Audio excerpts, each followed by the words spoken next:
Praise the lord. హల్లెలూయా. దేవునికి స్తోత్రం. హల్లెలూయా. మహాఘనుడును మహోన్నతుడునైన యేసుక్రీస్తు శ్రేష్టమైన నామమునకు మహిమ కలుగునుగాక. దేవునికి స్తోత్రం. హల్లెలూయా.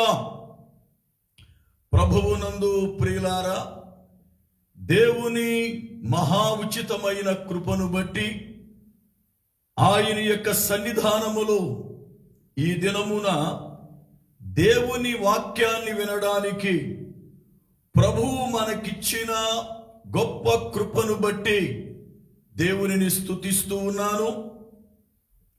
ప్రతిదినం ఈ రీతిగా దేవుని వాక్యాన్ని ధ్యానించడానికి ప్రభువు మనలను బలపరుస్తూ నడిపిస్తూ ఉన్నాడు.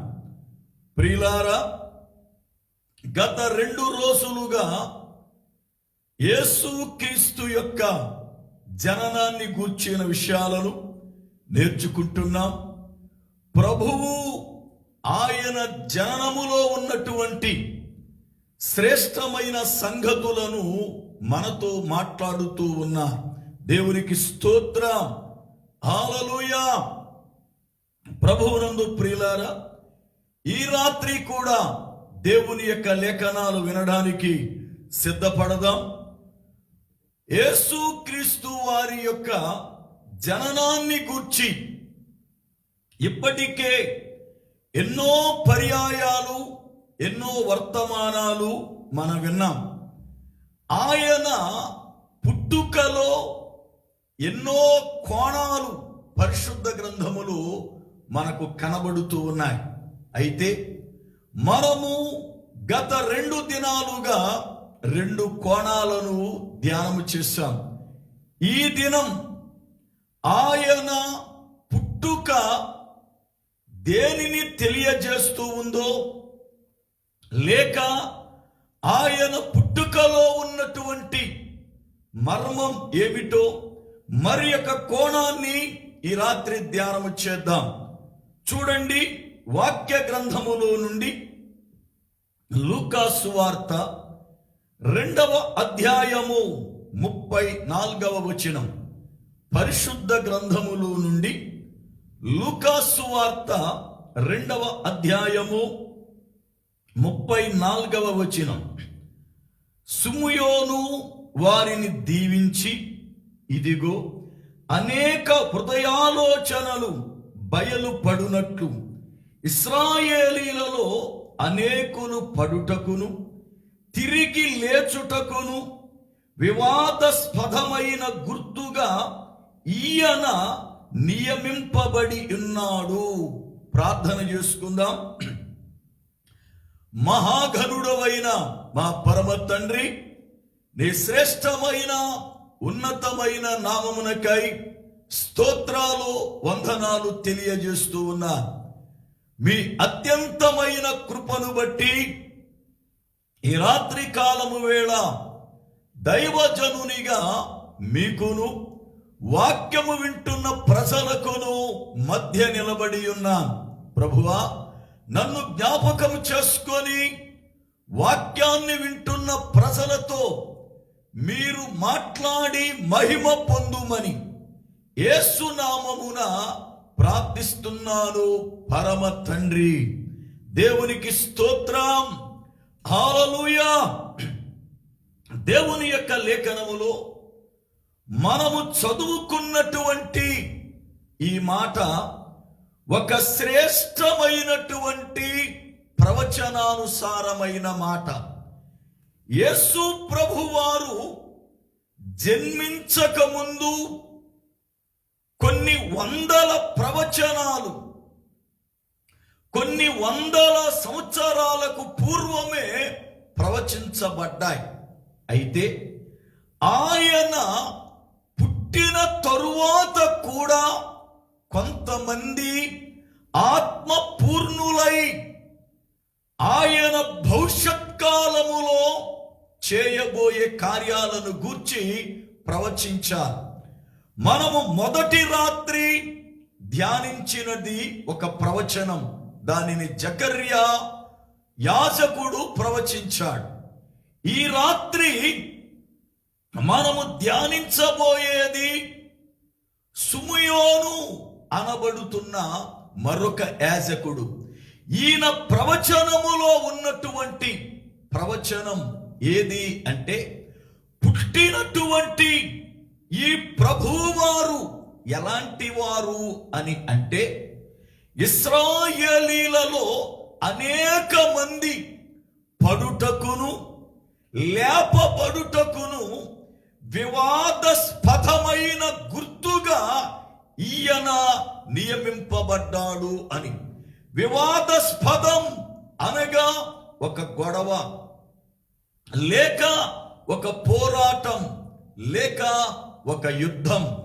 యేసు ప్రభువారు నియమింపబడినది దేనికి అని అంటే, పడేవారికి లేచే వారికి వివాదాస్పదమైన గుర్తుగా ఈయన నియమించబడ్డాడు అని సుమయోను ప్రవక్త ప్రవచించాడు.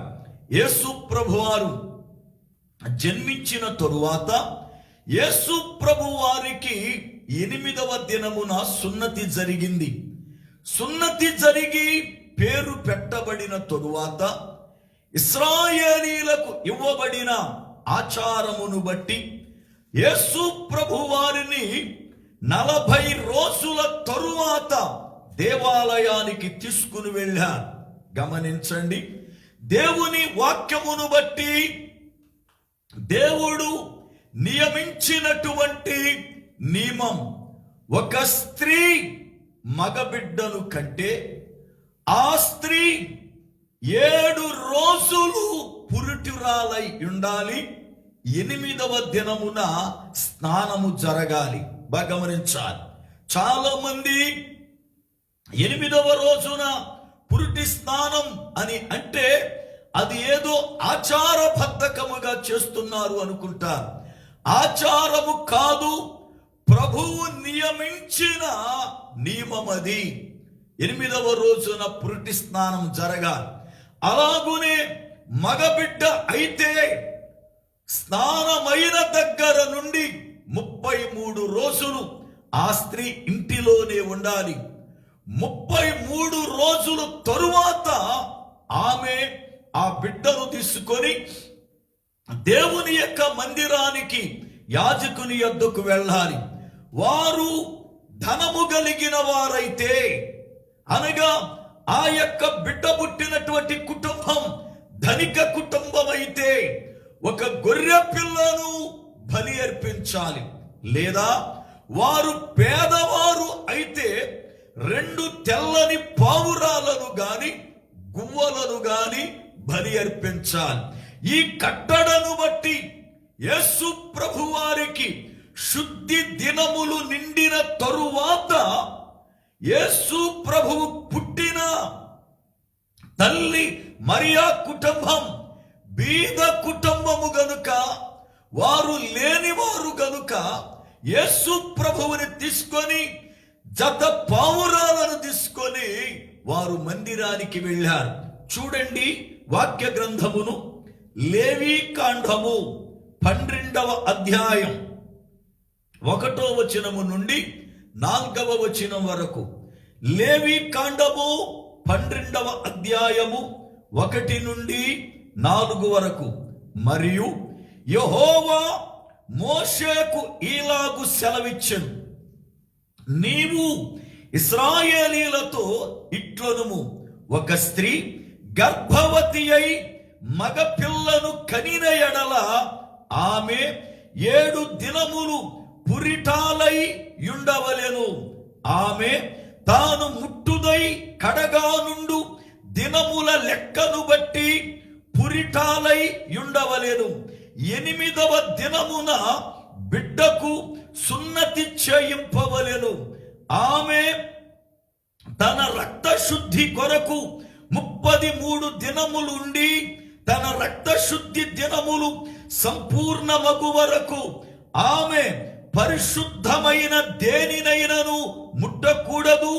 పరిశుద్ధ స్థలములో ప్రవేశింపకూడదు. 8వ వచనాన్ని కూడా చదువుతున్నాను.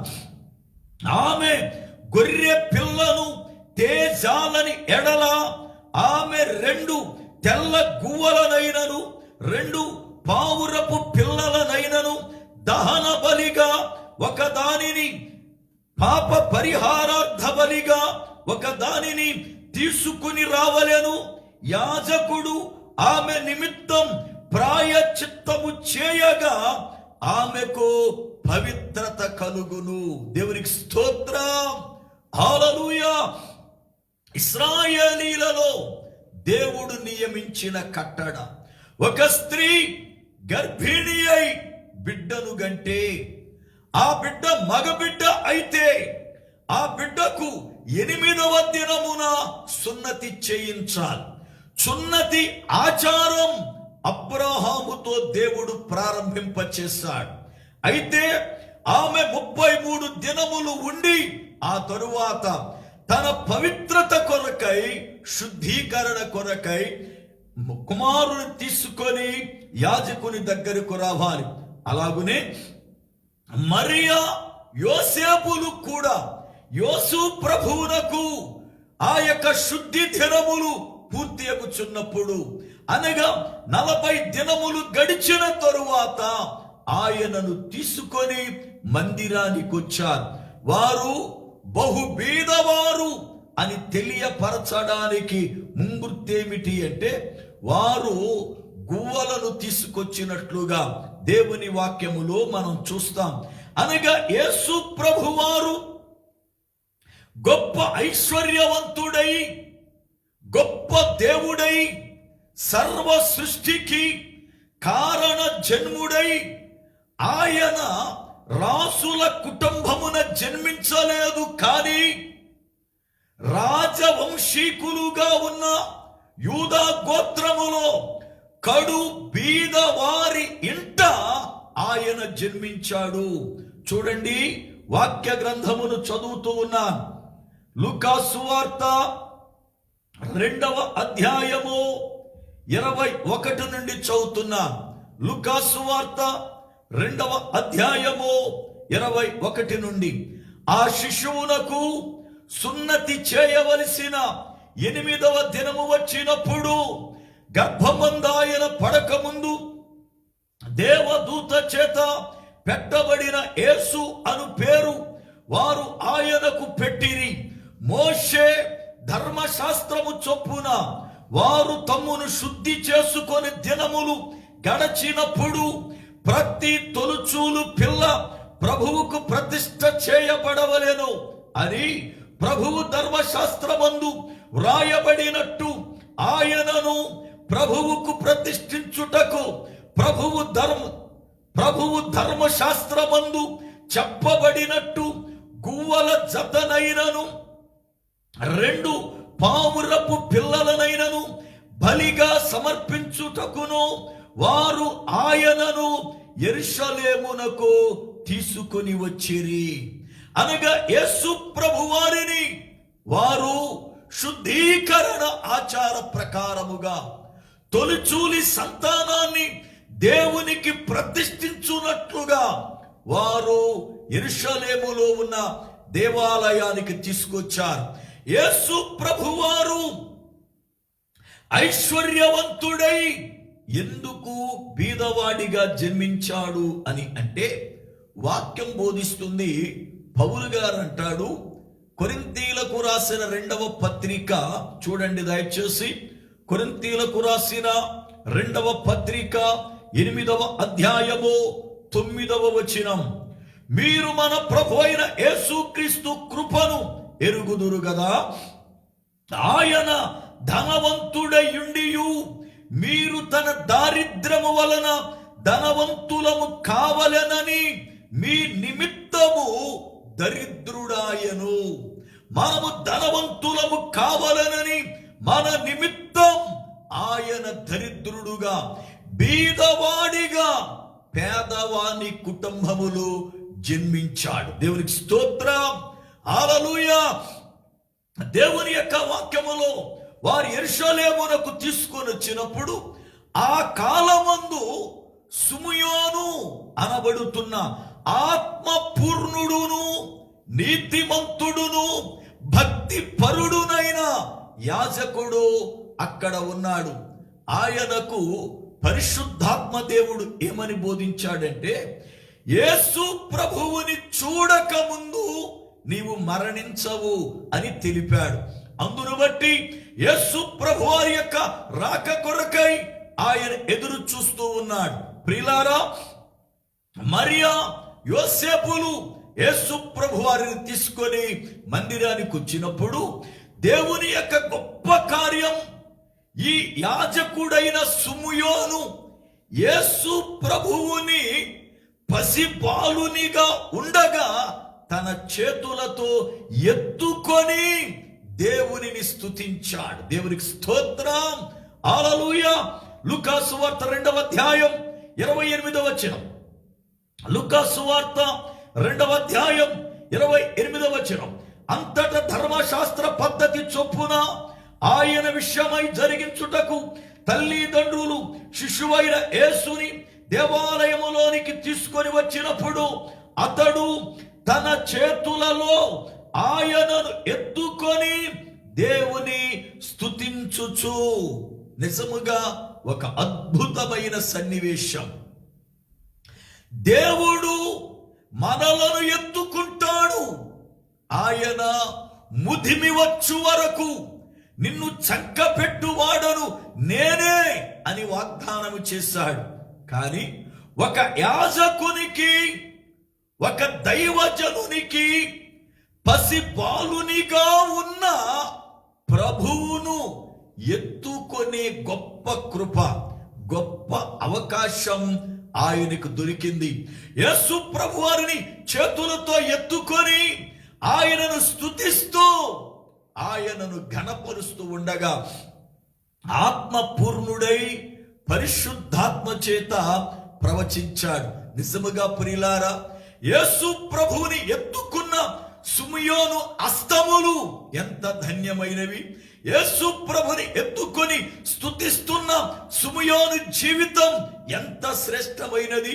పసిబాలునిగా ఆయనను తాకిన చేతులు, పసిబాలునిగా ఎత్తుకున్న చేతులు, పసిబాలునిగా ఉండగా ఆయనను ముద్దాడుతూ స్తుతించినటువంటి ఆ దైవజనుని జీవితం ఎంత శ్రేష్టమైనది. మీరు గమనించండి, యేసు ప్రభు పుట్టినప్పుడు గొర్రెల కాపరులకు వర్తమానం అందింది అని మనం చదువుతాం. అయితే గొర్రెల కాపరులు వెళ్ళి యేసు ప్రభుని ఎత్తుకొని స్తుతించినట్లుగా ఎక్కడ కనబడదు. జ్ఞానులు ఆయన నక్షత్రాన్ని చూచి 2 సంవత్సరాల తరువాత యేసు ప్రభుని చూడ్డానికి వెళ్ళే సమయానికి ఆయన ఇంట్లో ఉన్నాడు. 2 సంవత్సరాల పిల్లవాడిగా ఉన్న యేసుని కూడా వాళ్ళు ఎత్తుకోలే, సాష్టాంగ నమస్కారం చేశారు. కానీ అద్భుతమైన కృప, 40 రోజులు నిండిన పసి బాలుడుగా ఉన్న ఆ ప్రభువుని ఎత్తుకొని ముద్దాడి దేవుని స్తుతించిన సుమయోను జీవితం ఎంత గొప్ప కృపయో గదా, ఎంత ఆశీర్వాదకరమైన జీవితం. దేవునికి స్తోత్రం, హల్లెలూయా. దేవుని వాక్యములో ప్రియులారా, ఈ సుమయోను ఆత్మపూర్ణుడై ఏమన్నాడు అని అంటే 34వ వచనం. ఇదిగో అనేక హృదయ ఆలోచనలు బయలుపడునట్లు ఇశ్రాయేలీలలో అనేకులు పడుటకును తిరిగి లేచుటకును వివాదాస్పదమైన గుర్తుగా ఈయన నియమింపబడ్డాడు. యేసు ప్రభువారు ఎందుకు నియమింపబడ్డాడు అంటే, ఎన్నో కోణాలలో సేవకులు బోధించవచ్చు, వాక్యం బయలుపరచవచ్చు.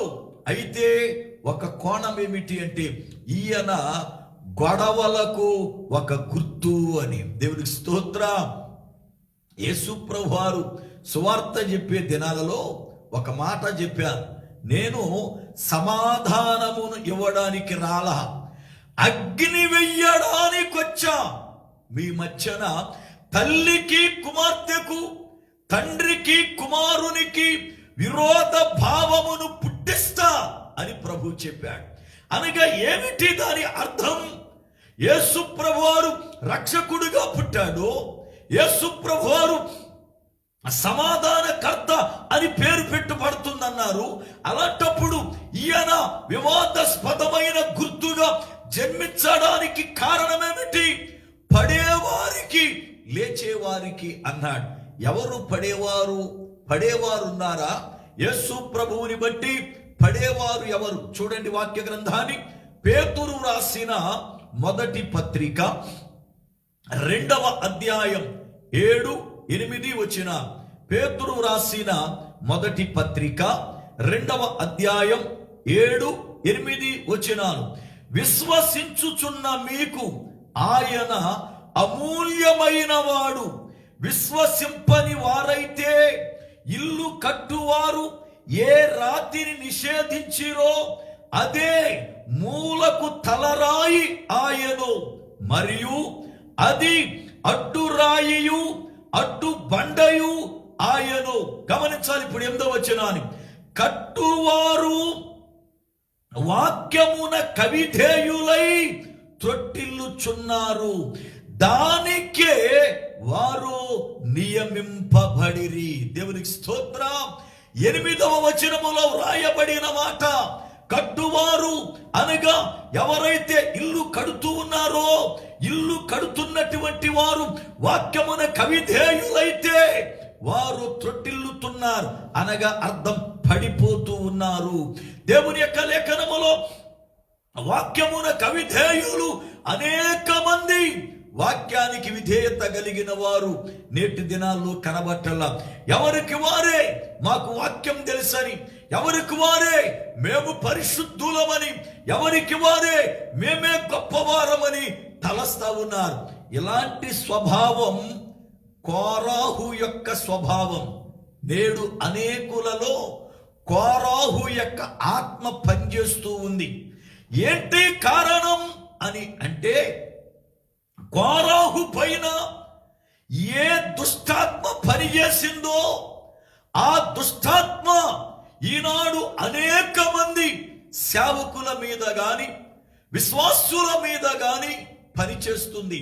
కారణం, మాకు వాక్యము తెలుసు, మాకు తెలిసిందే గొప్ప, మేమే సత్యవాక్యం బోధించేవారం, మాకు తప్ప ఎవడికి వాక్యం తెలియదు అని విర్రవీగే తత్వం. అంతేకాదు, మా సంఘమే పరిశుద్ధమైన సంఘం అనేది, మా సంఘమే పరలోక రాజ్యం వెళ్ళే సంఘం అనేది. ఎలాగున అనేక మంది వాక్యమునకు అవిధేయులు, వాక్యమునకు అవిధేయులు, వాక్యమునకు అవిధేయులై వారు పడిపోతూ ఉన్నారు అని వాక్యం బోధిస్తూ ఉంది. కట్టువారు అనగా గృహాన్ని కట్టేవారు, ఆత్మీయ జీవితాన్ని కట్టుకునేవారు వాక్యానికి విధేయులవ్వాలి. దేని చేత అంటే పరిశోధించబడిన మూల రాయి అయిన యేసు ప్రభు వారి చేత ఆ ఇల్లు కట్టుకోవాలి. కానీ చాలా మంది మూల రాయి అయిన యేసు ప్రభు లేకుండా, మూల రాయి అయిన క్రీస్తుని కలిగి లేకుండా, మూల రాయి అయిన క్రీస్తుని ముందు పెట్టుకోకుండా గృహం కట్టేస్తూ ఉన్నారు. ఆత్మీయ గృహాన్ని పిల్లారా, నేటి దినాలలో అనేక మంది జీవితాలలో క్రీస్తు అనబడుతున్న పునాది రాయి లేదు. క్రీస్తు అనబడుతున్న పునాది రాయి లేదు. సిద్ధాంతం అనే పునాది రాయి, ఆచారం అనే పునాది రాయి, వాడుక అనే పునాది రాయి, ఈ రాళ్ల మీద గృహాలు కట్టి వాక్యమునకు అవిధేయులై పడిపోతున్నారు. ఇలాగున పడిపోయే వారికి అంతేకాదు, తిరిగి లేపబడే వారికి ఈయన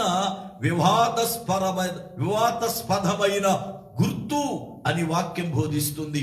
అయితే తిరిగి లేపబడేవారు ఎవరు? ఎవరిని దేవుడు లేపుతూ ఉన్నాడు? గమనించండి వాక్యాన్ని. కీర్తన గ్రంథం 40వ కీర్తన 1-2 చరణ. కీర్తన గ్రంథం 40వ కీర్తన 1-2 చరణాలు. యెహోవా కొరకు నేను సహనముతో కనిపెట్టుకుంటిని, ఆయన నాకు చెవియొగ్గి నా మొర్ర ఆలకించెను. నాశనకరమైన గుంటలో నుండి, జిగటగల దొంగ ఊబిలో నుండి ఆయన నన్ను పైకెత్తెను. నా పాదములు బండ మీద నిలిపి నా అడుగులో స్థిరపరచెను. దేవునికి స్తోత్రం, హల్లెలూయా. దేవుని వాక్యం పునర బోధిస్తూ ఉంది. ఎవరు తిరిగి లేపబడేవా? ఎవరిని ప్రభువు లేపుచున్నాడు అంటే, నెంబర్ 1 సహనముతో కనిపెట్టే వారిని. రెండవది ఆయనకు మొర్ర పెట్టే వారిని, ప్రార్థించే వారిని. ఎవరు? అయ్యా నా స్థితి ఎలా ఉంది, నేను త్రొట్టిల్లిపోయా, నేను పడిపోయా, నేను జారిపోయా, నాకు దిక్కు లేదు అని ఎవరైతే ప్రభువుని వేడుకుంటారో, ఎవరైతే ప్రభువు దగ్గర మొర్ర పెడతారో, అంతేకాదు ప్రభువు తన చేతిని చాపి పైకి లేపే వరకు ఎవరు సహనముతో కనిపెడతారో వారిని దేవుడు నాశనకరమైన గుంటలో నుండి, జిగటగల దొంగ ఊబిలో నుండి పైకి లేపుతున్నాడు. ప్రియులారా, ఈనాడు అనేక మంది తాము పడిపోయిన స్థితిలో నుండి పైకి లేవటలే. కారణమేమిటి అని అంటే, పడిపోయిన స్థితిని వారు మరచిపోయారు. పడిపోయిన స్థితి వారికి అర్థం కావట్లేదు. వారు అనుకుంటున్నారు మేము చాలా బాగున్నాం, మేము ప్రార్థనకి వెళుతున్నాం, పాటలు పాడుతున్నాం, కానుకలు ఇస్తున్నాం, వాక్యం చదువుతున్నాం. ప్రియులారా, నిజమే, మీరు ప్రార్థనకి వెళుతున్నది వాస్తవం, మీరు వాక్యం వింటున్నది వాస్తవం, కానుకలు సమర్పిస్తున్నది వాస్తవం, అంతేకాదు ప్రియులారా పాటలు పాడుతున్నది వాస్తవం. ఇన్ని వాస్తవమే. అయితే ఇంకొక వాస్తవం ఏమిటి అంటే, ఇన్ని చేస్తున్న నీవు పాపములోనే పడి ఉన్నావు. పాపము నుండి ఇంకా బయటికి లేవలేదు. త్రాగుడనే పాపం, వ్యభిచారం అనే పాపం, జారత్వం అనే పాపం, మోసక్రియలు అనే పాపం, ధనాపేక్ష అనే పాపం, అబద్ధములు అనే పాపం, ఈర్ష్యలు అనే పాపం, కక్షలు అనే పాపం, పదవి వ్యామోహం అనే పాపం, వేషధారణ అనే పాపం ఈ రోజున పునరా నీ బ్రతుకులో పాపమునందే పడి ఉండి నేను బాగానే ఉన్నాను అనుకుంటున్నావు. అందుకే నీవు ఇంకా లేపబడలేదు. అయితే నువ్వు ఉన్న స్థితిలో నుండి, నువ్వు పడిన ఆ స్థలములో నుండి లేపబడాలి అంటే, ముందు నువ్వు ఎక్కడ పడ్డావో గమనించుకొని, ఎక్కడ పడ్డావో గుర్తించుకొని, ఆ స్థలములో నుండి నీవు నన్ను లేపు ప్రభువా అని ప్రార్థించినప్పుడు కరుణా సంపన్నుడైన ఆ ప్రభువు నిన్ను పైకి లేపుతాడు. కారణం ఏంటో తెలుసా? ఆయన అనేక మందిని పైకి లేపునట్లుగా, ఆయన కవిధేయులైన వారు పడిపోవునట్లుగా, వివాదాస్పదమైన గుర్తుగా ఆయన నియమించబడ్డాడు, అనగా ఆయన పుట్టాడు. ప్రియులారా, యేసు ప్రభు పుట్టుకలలో ఒక శ్రేష్టమైనటువంటి కోణం. ఒకటి, వాక్యమున కవిధేయులైన వారు పడిపోతారు. అదే గమనించి పశ్చాత్తాపపడిన వారు తిరిగి లేపబడతారు. ఈ రాత్రి కాలం వేళ మనమేమై ఉన్నామో మనలను మనమే పరిశీలన చేసుకుంటూ ప్రార్థన చేసుకుందాం. దయచేసి ప్రార్థన. సర్వకృపానిధివగు పరమ తండ్రి, నీ పాదములకై వందనాలు స్తోత్రాలు చెల్లిస్తున్నాను. మీ అత్యంతమైన కృపను బట్టి ఈ యొక్క రాత్రి కాలము వేళ లైవ్ ద్వారా వాక్యాన్ని అందించడానికి కృపనిచ్చారు ప్రభు, నీకు స్తోత్రాలు. విత్తబడిన వాక్యం నీరు గట్టి ఫలింపు దయచేయండి. ప్రతి విధమైనటువంటి బంధకాలలో నుండి నీ ప్రజలను విడిపించండి నాయన. ప్రతి బిడ్డ రక్షించబడి మీరు అక్కడికి సిద్ధపరచబడే గొప్ప కృప వారికి అనుగ్రహించండి అయ్యా. మీ జన్మ దినమును జ్ఞాపకము చేసుకునే దినాల్లో ఉన్నాం. ఈ దినములు నాయన దేవుని పిల్లలైన వారికి పాప సంబంధమైన దినములు కాకుండా రక్షింపబడే దినములుగా మార్చుమని మహిమ ఘనత ప్రభావాలు మీకు చెల్లిస్తూ యేసు నామమున ప్రార్థిస్తున్నారు పరమ తండ్రి, ఆమేన్. మన పరమ తండ్రి అయిన దేవుని ప్రేమ, ఆయన కుమారుడైన క్రీస్తు యేసు వారి కృప, పరిశుద్ధాత్మ దేవుని యొక్క అన్యోన్య సహవాసము, ఆయన సన్నిధి మనకును సకల పరిశుద్ధులకును సదాకాలము తోడయుండి నడిపించునుగాక. ఆమేన్. ఆమేన్. ప్రభువునందు ప్రియులారా, దేవుని మహాకృపను బట్టి ఈ రాత్రి వేళ వాక్యం వినడానికి ప్రభు చక్కని తరుణాన్ని ఇచ్చాడు. అలాగునే తిరిగి రేపు రాత్రి ప్రభు పాదాల యొద్ద దేవుని యొక్క వాక్యం కొరకై మనం సిద్ధపడదాం. అప్పటి వరకు ప్రభు మనల్ని కాచి కాపాడి సంరక్షించునుగాక. ఆమేన్. అందరికీ వందనాలు.